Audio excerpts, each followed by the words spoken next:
September 1943. The port of Norfolk, Virginia. Captain Giovanni Rossetti stood at the railing of the transport ship, watching the American coastline materialize through the morning fog.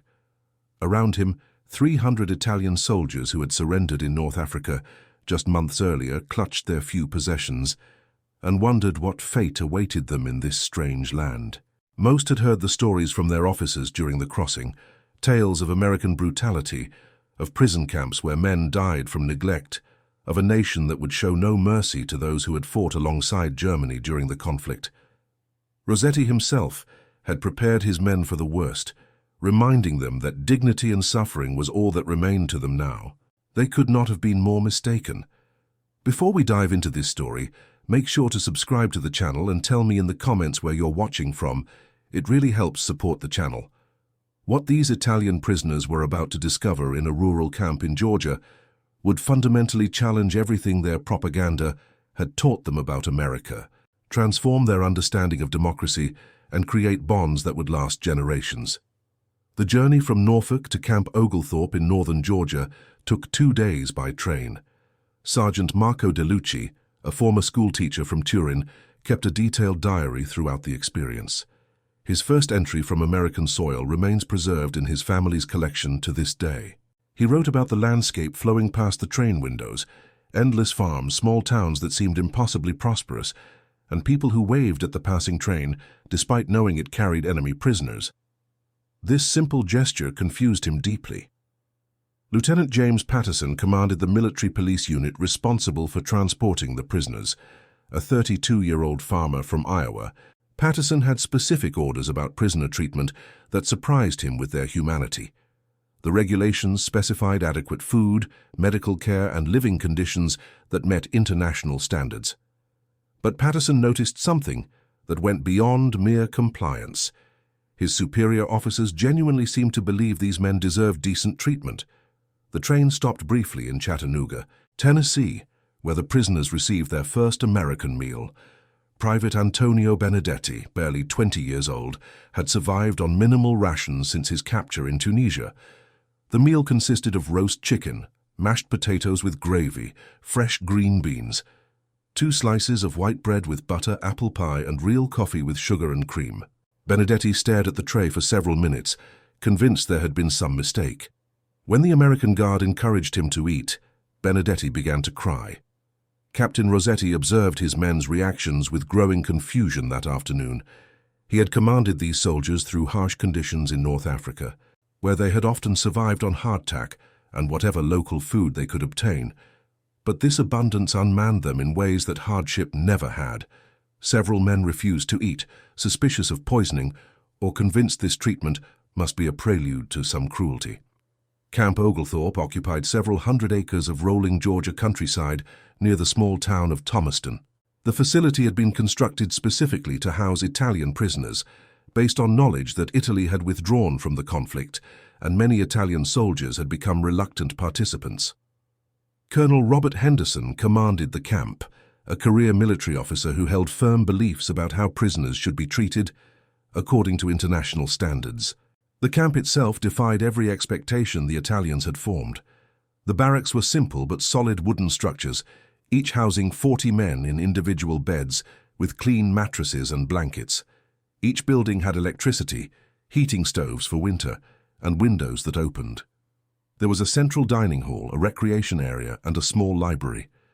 Medical facilities occupied their own building, staffed by 2 American Army doctors and 3 nurses. Sergeant DeLucci recorded his first impressions with the detailed eye of an educator.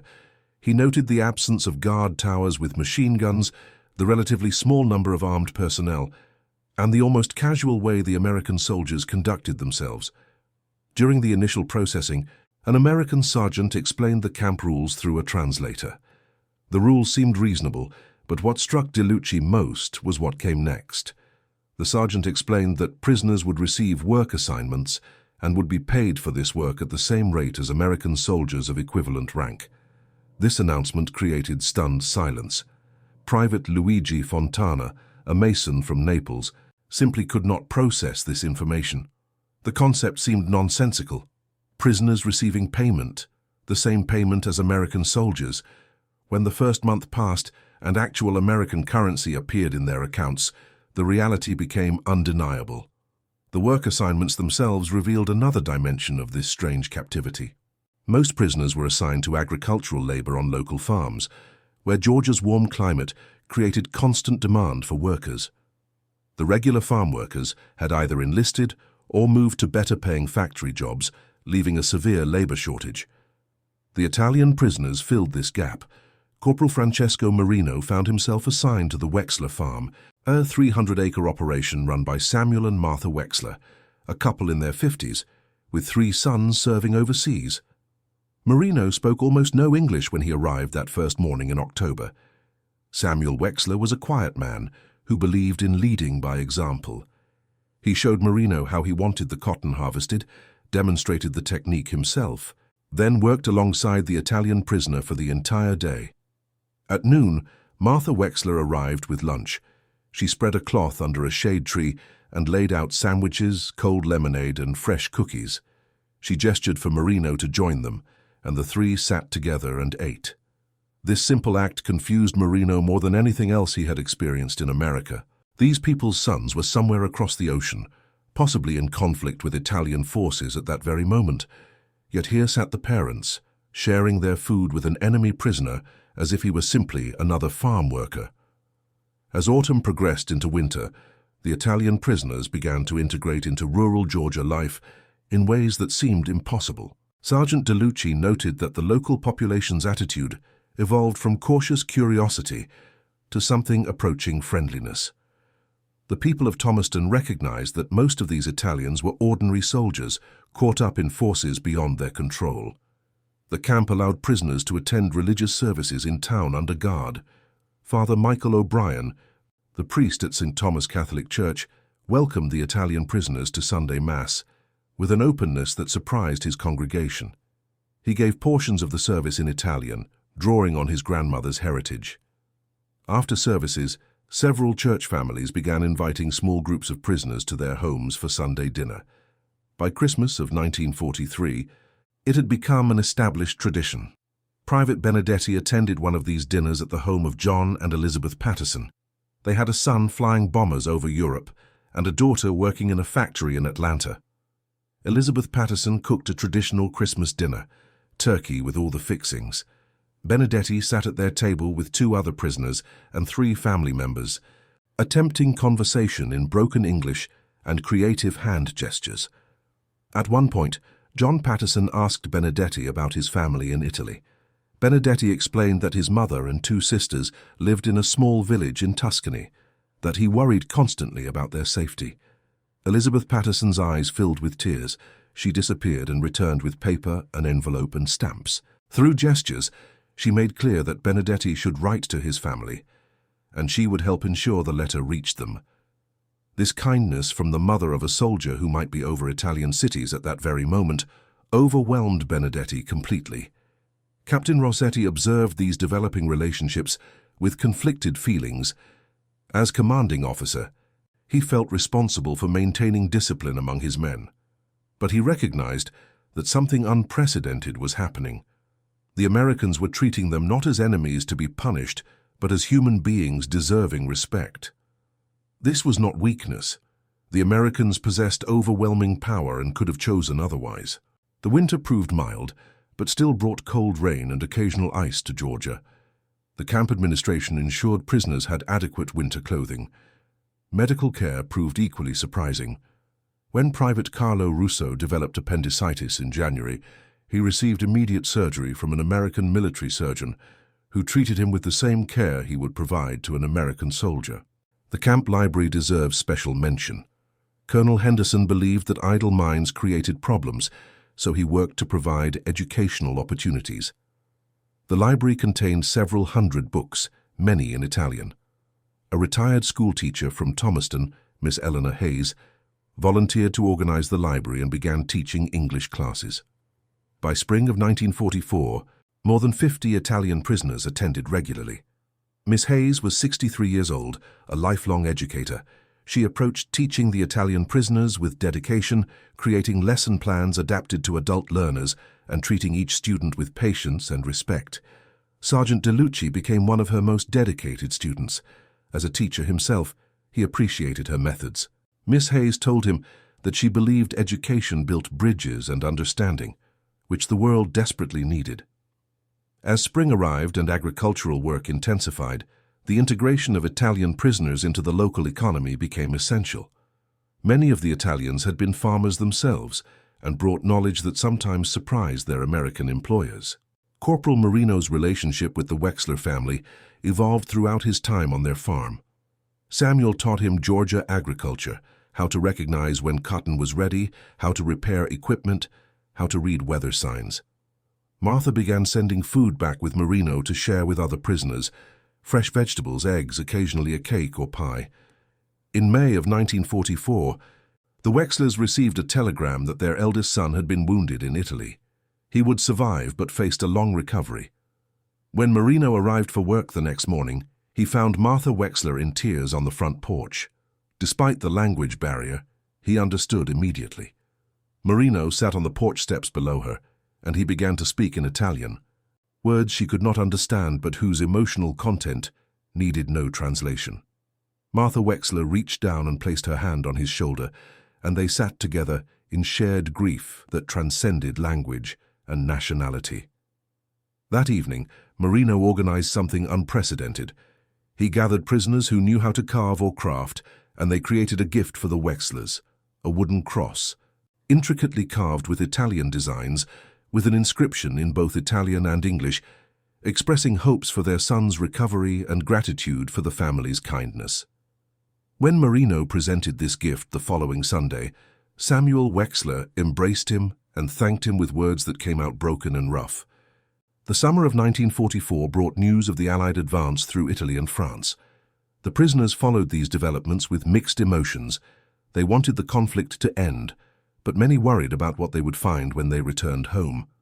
Letters from Italy arrived irregularly, often months delayed, carrying news of hardship and destruction. Captain Rossetti found himself in an increasingly complex position that summer. Many of his soldiers no longer wished to return immediately when the conflict ended.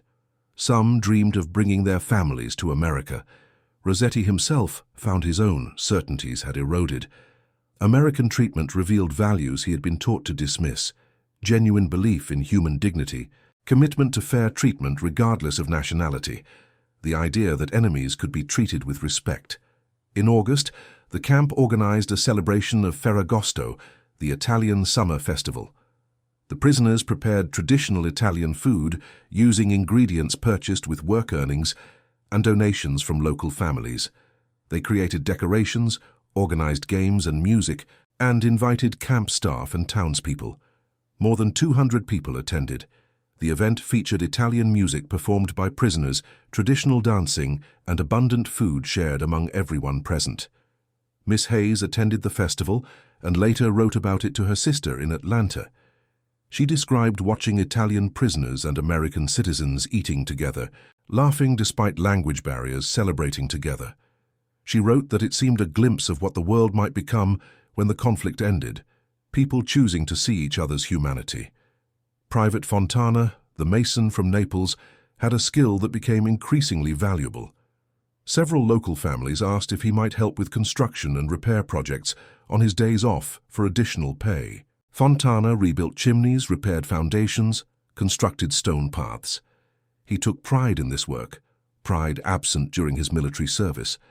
The Thomaston Community Church needed repairs to its stone steps, worn by decades of use. The church board hired Fontana for the job. He worked for 3 weeks replacing the steps with carefully fitted stones. When he finished, Reverend Daniel Thompson invited him to the dedication ceremony. Standing before the congregation, the Reverend thanked Fontana by name, praised his craftsmanship, and noted these steps would serve the community long after everyone present had passed on. The congregation applauded, and Fontana stood there with tears streaming, overwhelmed by recognition he never expected. The fall of 1944 brought news that the conflict in Europe was entering its final phase. The prisoners understood their captivity would eventually end, but increasingly they faced this prospect with ambivalence. Many had formed genuine connections they valued and would miss. They had worked alongside people who treated them fairly, shared meals with families who welcomed them, experienced a society that functioned in admirable ways. The contrast with what they remembered of their homeland had grown stark. Sergeant DeLucci captured this complexity in his diary. He wrote about feeling torn between loyalty to his homeland and admiration for the values he had encountered in America. He wondered if Italy might someday develop similar democratic traditions. He worried that his time in America had spoiled him for the hardships awaiting him at home. In December, the camp organized another Christmas celebration. The prisoners spent generously on gifts for the American families who had befriended them. Corporal Marino purchased fabric and asked Martha Wexler to help him make a quilt for his mother. They spent several evenings working together, with Marino learning to sew under her patient instruction. The finished product featured a pattern combining American and Italian designs, a physical representation of the cultural bridge they had built. Private Benedetti had saved enough to purchase a camera. He took photographs that winter, pictures of the camp, the countryside, the people he worked with, the families who had welcomed him. These photographs survived the decades and now reside in a museum collection, providing visual evidence of this unusual chapter. The images show Italian prisoners and American citizens standing together, smiling, clearly comfortable in each other's presence. The winter brought another significant development. Colonel Henderson received permission to allow prisoners to attend evening classes at the local school. The classes covered American history, government, and culture. More than 100 prisoners attended regularly. They learned about the Constitution, the separation of powers, and democratic traditions. For many, these classes provided their first real understanding of how democracy functioned in practice. Captain Rossetti attended along with his men. The American teacher treated the prisoners as serious students rather than enemy combatants. He encouraged questions and discussions, explaining concepts patiently and acknowledging that American democracy, while admirable, remained imperfect and constantly evolving. This honest approach impressed Rossetti deeply. As spring of 1945 arrived, the conflict in Europe neared its end. The prisoners followed the news intently, knowing their captivity would soon conclude. But the end of conflict brought new anxieties. What condition would they find Italy in? How would they rebuild their lives? Would the skills they had learned and money they had saved help them? In April, news came that the conflict in Europe had ended. The camp erupted in complicated celebration, joy that the fighting had stopped mixed with uncertainty about what came next. American guards congratulated the prisoners, and several local families visited the camp to share the moment. The repatriation process began slowly that summer. The logistics of returning thousands of prisoners to a devastated Italy took time to organize. The prisoners from Camp Oglethorpe would not leave until late fall. This delay gave them additional months to prepare, save more money, and deepen relationships. It also gave them time to grapple with their feelings about leaving.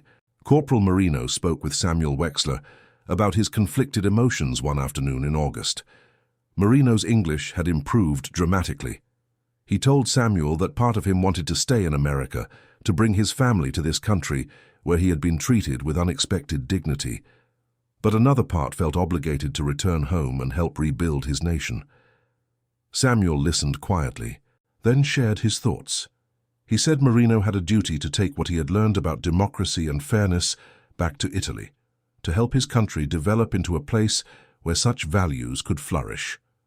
The final weeks brought a flurry of farewell gatherings. Italian prisoners were invited to family dinners throughout the community. Miss Hayes organized a final reception at the library, where her English students presented short speeches thanking her for her dedication. Several students spoke movingly about how education had given them tools to understand America and imagine different possibilities for their own country. The Wexlers hosted a farewell dinner for Marino.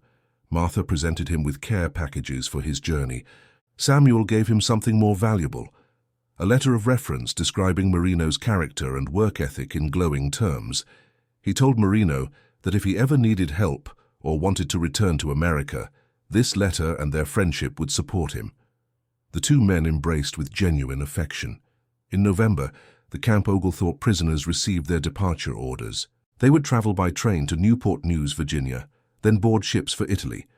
Captain Rossetti addressed his men the night before departure. thanking them for maintaining their dignity and encouraging them to carry forward the lessons they had learned about democracy, fairness, and human respect. The morning of departure brought hundreds of townspeople to the camp to say goodbye. Farmers who had employed the prisoners, families who had welcomed them to dinners, teachers who had shared knowledge, and countless others came to wish them well. The scene resembled friends parting after a long visit, rather than enemies separating after captivity. People exchanged addresses and promises to write. Several prisoners wept openly, as did some Americans. The train journey to Virginia took on a different character than 2 years earlier. Then the prisoners had been confused and frightened. Now they looked out the windows with familiarity and affection. Sergeant DeLucci wrote that leaving America felt harder than leaving Italy had felt when he went to fight. He had left Italy as a soldier, following orders. He left America as a man who had discovered something valuable. The ship crossing provided time for reflection. The prisoners talked endlessly about what they had experienced and what it meant. Some maintained their treatment had been exceptionally lucky. Others argued they had seen something fundamental about American values. Captain Rossetti believed both perspectives contained truth. They had been fortunate in their circumstances, but those circumstances reflected broader American beliefs about human dignity. The prisoners arrived in Naples in December 1945 to find an Italy devastated by years of conflict. Cities lay in ruins, infrastructure barely functioned, poverty and hunger were widespread.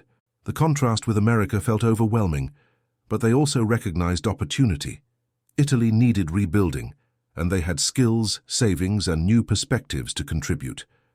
Corporal Marino returned to Naples and used his savings to start a construction business, applying both his traditional skills and techniques he had learned in Georgia. His business thrived in the reconstruction boom, and within 5 years he employed 20 workers. He maintained correspondence with the Wexlers throughout his life. In 1963, he finally fulfilled his dream of bringing his family to America for a visit. The Wexlers hosted them for 2 weeks, and Marino showed his children the farm where he had worked and learned so much. Sergeant DeLucci returned to teaching in Turin. He integrated into his history classes stories about American democracy and principles of fair treatment he had experienced. He taught generations of Italian students about the importance of democratic institutions and human rights. He continued writing in his diary until his death in 1987. Private Benedetti became a photographer in Florence. His work focused on capturing everyday Italian life during Reconstruction. Throughout his career, he displayed in his studio photographs he had taken in Georgia, images of Americans and Italians together that reminded him different peoples could find common ground. Captain Rossetti entered Italian politics after the conflict, serving in the newly democratic government. He became known for advocating strong ties between Italy and America. In speeches and writings, he often referenced his experience as a prisoner in Georgia, describing how that experience had shown him functioning democracy and inspired his commitment to building similar institutions in Italy.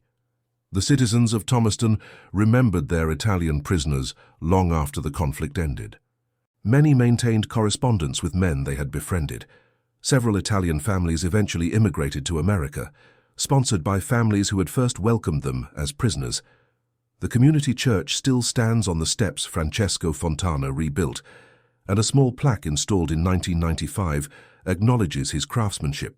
The broader significance of the Camp Oglethorpe experience extends beyond individual stories.